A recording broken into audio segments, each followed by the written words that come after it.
Assalamualaikum warahmatullahi wabarakatuh. Perkenalkan, saya Diah Wulandari, calon guru penggerak angkatan 7 dari SD Negeri Mojo, Kecamatan Kalitidu, Kabupaten Bojonegoro. Pada kesempatan kali ini saya akan memaparkan koneksi antar materi, kesimpulan dan refleksi pemikiran Ki Hajar Dewantara. Dalam pembelajaran modul 1.1, saya didampingi oleh Bapak Agus Syafi'i sebagai fasilitator dan Bu Anita Juliati sebagai pengajar praktik. Dalam menyampaikan refleksi dan kesimpulan pada modul 1.1, terdapat 3 pertanyaan sebagai acuan saya dalam merumuskan refleksi dan kesimpulan ini. Yang pertama adalah apa yang saya percaya tentang murid dan pembelajaran di kelas sebelum saya mempelajari modul 1.1.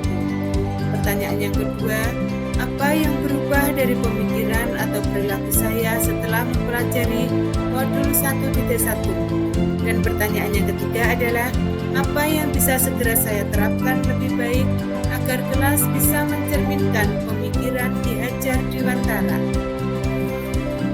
Sebelum saya mempelajari modul 1.1 tentang pemikiran filosofi Ki Hajar Dewantara, ada beberapa hal yang saya percayai, yaitu 1.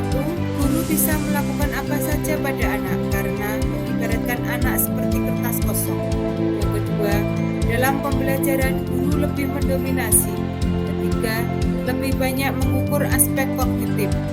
Yang keempat adalah lebih fokus pada ketercapaian KKM, sehingga saya mempercayai apabila KKM tidak tercapai, maka saya tidak sukses dalam melakukan pembelajaran. Yang kelima, memfokuskan suasana pembelajaran yang kondusif, tertib, dan disiplin. Yang keenam adalah kurang memahami karakteristik anak, sehingga dalam melakukan proses pembelajaran saya menyamaratakan semua anak tanpa memandang karakteristik dari masing-masing anak tersebut. Setelah saya mempelajari modul 1.1, banyak hal yang bisa saya pelajari.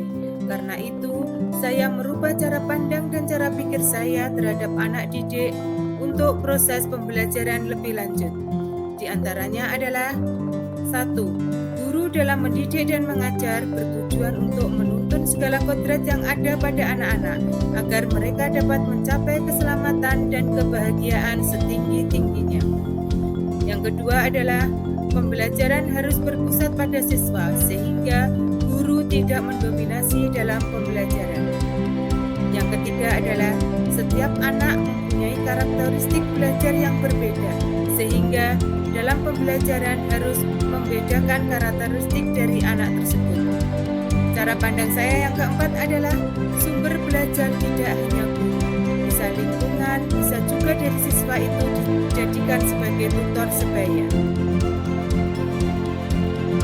Selain merubah cara pandang dan pikiran saya juga merubah perilaku dalam proses pembelajaran untuk mewujudkan pembelajaran yang mencerminkan pemikiran dan filosofi Ki Hajar Dewantara.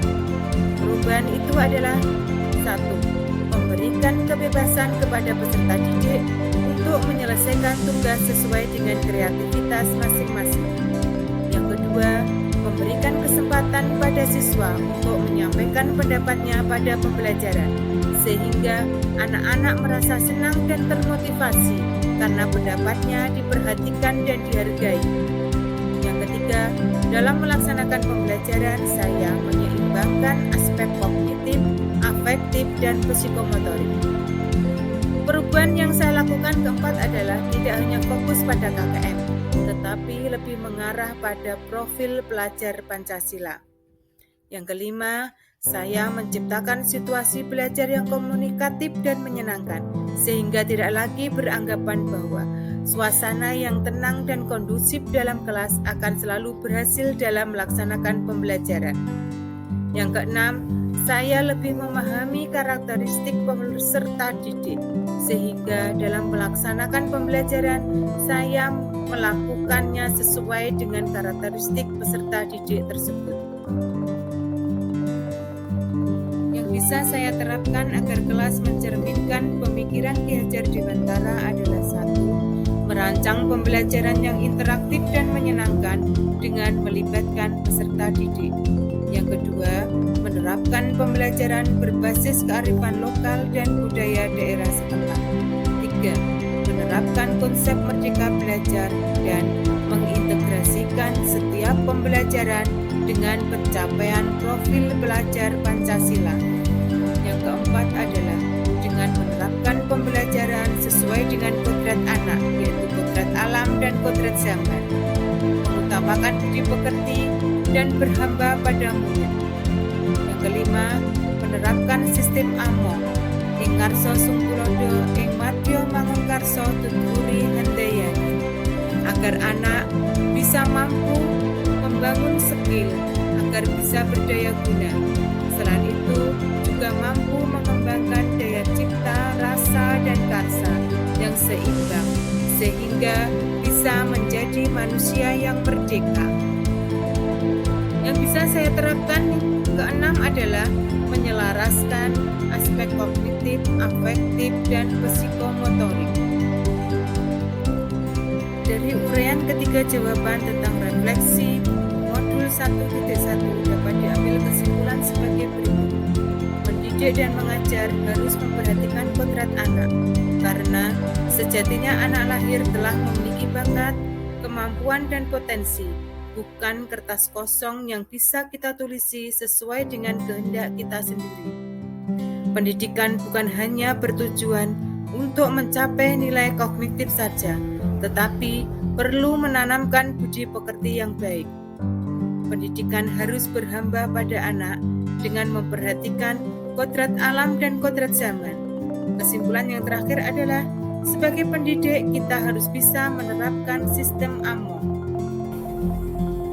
Demikian yang bisa saya sampaikan, semoga membawa manfaat. Salam merdeka belajar, selamat dan bahagia. Assalamualaikum warahmatullahi wabarakatuh.